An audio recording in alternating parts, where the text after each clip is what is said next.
Subhanallah velhamdülillah ve la ilahe illallah vallahu ekber.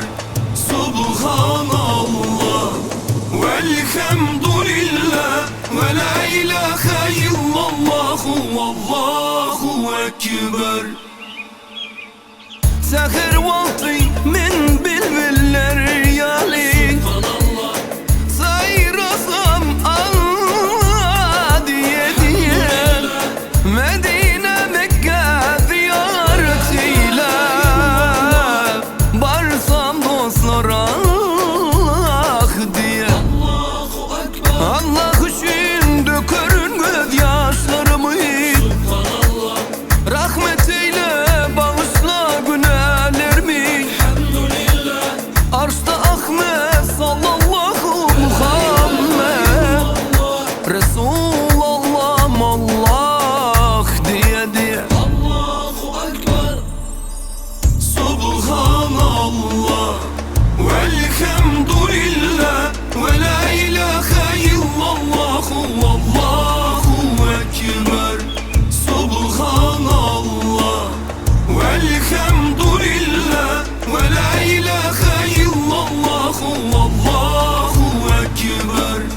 Kabe'de her seher adamları eksem Rabbim Allah diye diye her gün 5 vakitli namazımı kılsam dostlar Allah diye. Şükürümken kursağıma iman ver, her sözümde Allah diye diye nasip eyle cennetinden pay verin. Gitsem yola Allah diye diye.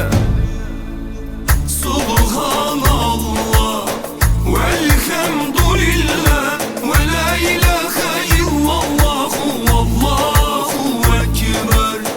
Subhanallah velhamdülillah ve la ilahe illallah vallahu ekber. Subhanallah velhamdülillah ve la ilahe illallah vallahu ekber.